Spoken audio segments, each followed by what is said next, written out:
Hey there, it is Faith Talk Live. I'm Rick Probst. And I'm Dan Ratcliffe. Hey, we're going to catch up with Rory Noland. He is back, the director of Heart of the Artist. He's moved, I think, since the last time we talked to him. He's outside of Huntsville, and he's going to invest in snowplows and milk and bread, no doubt. Right, Rory? No, I left all of those back in Chicago. No chains for your tires or anything like that? I mean, no chains. My winter coats left in Chicago. Okay. Hey, good. Rory, did you have any of your old friends from Chicago say, hey, what are you thinking, Rory? I mean, come on. To be honest with you, Rick, many of them envied me. Especially since the time when I announced that I'm moving was middle of January, like about a year ago, middle of January, and it was really bad weather in Chicago. And then with the shutdowns and everything, everybody was kind of down and depressed and wanting to leave anywhere. Yeah. Go anywhere. So, yeah, I was envied, actually. Well, good. It's good that you're there, and it looks like you're all moved in. You got your office together, and thanks for hanging with us. We wanted to catch up with you. Heart of the Artist, mentoring, coaching, spiritual direction, doing retreats, and ministering and mentoring worship teams all over. If you check out Rory's website, the Heart of the Artist, he's got a daily praise offering, and today's is really good. Who do I say that you are? And that's a great reminder. There it is, heartoftheartist.org. Well, let's catch up a bit. Christmas for you was what? You and your family, how'd you spend it? Well, we moved down here to Huntsville to be closer to our grandkids. So that was the highlight this Christmas. On Christmas Day, my son and his family came over, and they opened presents at their house first and then came over to our house. So it was great. And what was fun is my son asked me to teach the two older girls piano lessons, and I haven't taught piano lessons since college. That's kind of how I worked my way through college. Mm-hmm. So around October, I gave them this Christmas Carol book, and so it was their idea to play Christmas carols on Christmas Day. So awesome! It was fun. How'd they do? Were you a proud teacher / grandfather? Well, yeah, they were really into it. It was kind of like a little recital, and these Christmas carols, it's like a duet. So I'm playing a more complicated part with them, and they're playing this like melody, and they're going, "Wow, this sounds pretty cool." I'm really good at piano. Yeah. Now, did you learn the piano while you were growing up at home, and did you drive your parents crazy playing chopsticks? Tell us the story before we get into more a part of the artist. Yeah, well, I grew up in a musical home. My dad was a jazz pianist. My mom was a singer. They met doing radio together, back in the day. Wow. And I started piano lessons when I was 4 years old. I just started going to the piano and playing things that I heard, and they said, and my dad actually was teaching piano, so he was my piano teacher until I went off to college. That's pretty cool. Jazz pianists to me are like so talented because they can not only play in between the lines, they can go outside the lines and play, and it's just a really cool jam. Yeah. What's cool about jazz is you do it. It's kind of like the spiritual life is like you do it with others. It's kind of how it's more meaningful when you do it. You kind of speak in the same language and on the same wavelength. It's like jam bands, I guess. We had the jam bands, back in the day, the Dead and some of those other ones. Did you ever have any of the leaders of the church say, "All right, Roy, bring it back in now. That's enough jamming. No more jazz. Let's bring it back to where it needs to be"? Yes.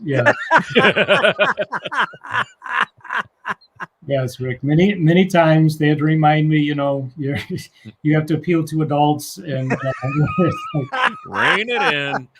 Yes. Thanks a lot. Well, hey, what's up with Heart of the Artist? You're looking here. You guys have moved to a new place. It's 2022.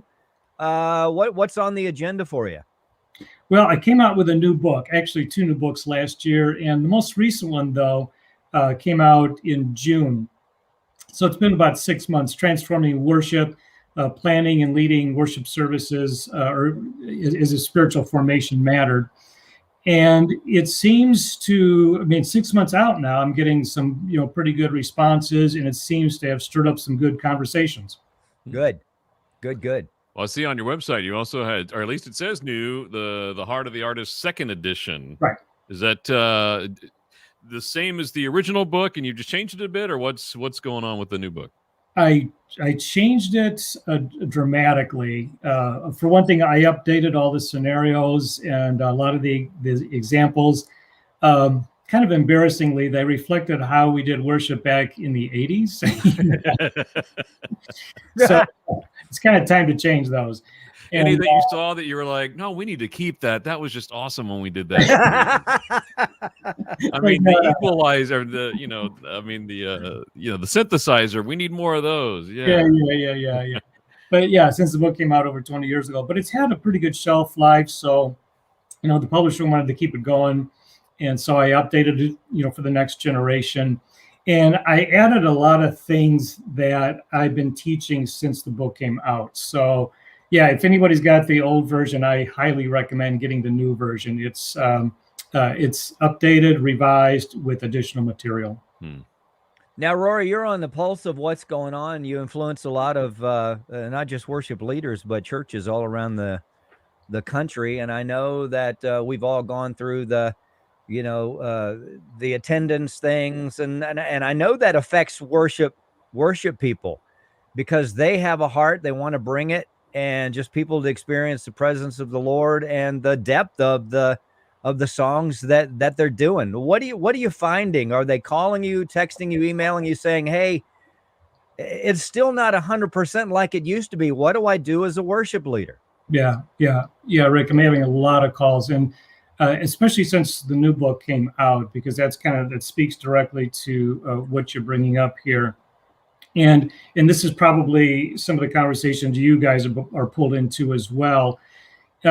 Pastors especially are calling me, and they're alarmed because the people aren't coming back to church like they thought they would. Yeah. And, at first everybody thought, it's because, some people are still afraid to come back, and maybe when the vaccines roll out, everything will kind of even out and it'll come back to normal. And it still hasn't. Mm-hmm. And so it's caused, I think, pastors and worship leaders and church leaders really across the country to ask some really good questions, and also maybe come to some startling realizations. They're starting to questions like, maybe people have realized that they don't need us. It's like, you're kind of facing some realities, and right. It's how did that happen? And have we given them a reason to devalue coming together back as a gathered church? Yeah. Wow, that's really interesting a perspective. But have we done something to devalue the church? I never thought of it that way. Is there a conclusion yet, or is it still in the digging? I mean, what do you say? I mean, okay, so we know that there's some adjustments that we need to make. What are those adjustments, and is this a long-term thing? Well, I don't know if it's a long-term thing, Rick, but I think it's a serious thing that if we don't act now, that I think I don't think things are going to get, just real better right away here. Right. But I think a lot of churches going online, they thought, okay, that's going to save the day. Right. But what we realized, I think, is that that became such a comfortable thing that churches are even having trouble pulling the plug on that, even this far into 2 years after, or still in the midst of COVID.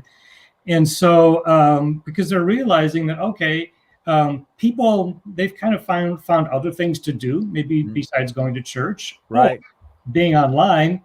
They found some more interesting church services, or maybe some more interesting Bible studies. I mean, really, let's face it, you can get for most people, you can just do a search online and get some better messages than maybe from some top quality right. teachers that maybe you won't get every Sunday morning. Yeah. And so I think churches are realizing, oh wow, so why do we come together?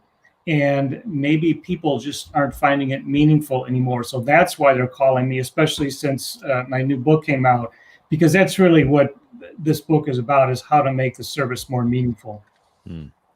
Especially with that local body. I mean, how do you encourage people with the words from Hebrews, not, forsaking the gathering of the body, where, yes, you can always find better teaching somewhere, I'm sure. All pastors hate to hear that, I know, but you can probably find it somewhere, and worship too. So what is it about the local body that you can't get anywhere else that we need to impress upon people that this is something that's important to God's heart?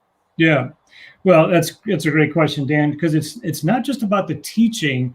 A lot of people find their affinity groups now online, and that's where they find their fellowship. Yeah. But I think the problem that we're also starting to see with that is that's a very pseudo kind of fellowship. Right. Because it's not real. And it's also the kind of fellowship that you choose. And so it is very affinity based. And that's really not what true fellowship is. And so I think churches are really trying to come back to, why do we gather in the first place? And first of all, the value of gathered worship, meeting together and praying together, and singing together, and just hearing God's word together. These things we do together. That's so good. Yeah, not with people that you have chosen by your, I like this age group, or I like that age group. Right.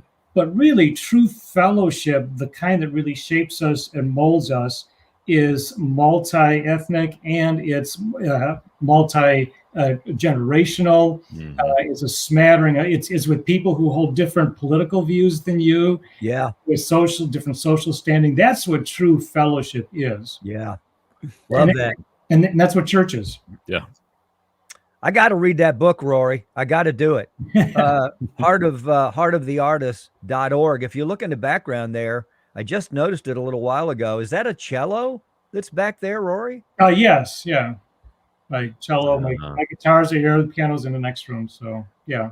Well, I'm going to play cello for us sometime, Rick. Dan, we got to have him. We got to have you back. We love having you, Rory. We never really scratched the surface, maybe a little bit, but we got to have you. You're such a great guest. But yeah, we got to have you do something. I mean, we love the cello. That's sweet. Yeah.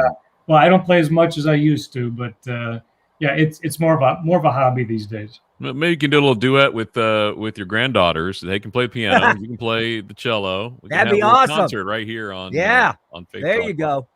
Give us a couple of years to work that out. Hey, Rory Noland, he is the director of Heart of the Artist, mentoring, coaching, spiritual direction. Hey, read the book and check out the website. And also, hey, if you need mentoring or coaching, that's the place to go to. Again, it's heartoftheartist.org. Rory, we got to take a break. Thank you so much. I'd love to talk to you right around Easter time. I think it'd be really cool. Sounds great, guys. Let's do it again. Hey, bless you. Hey, we got to take a break. We'll be right back. I'm Rick Probst. And I'm Dan Ratcliffe. This is Faith Talk Live.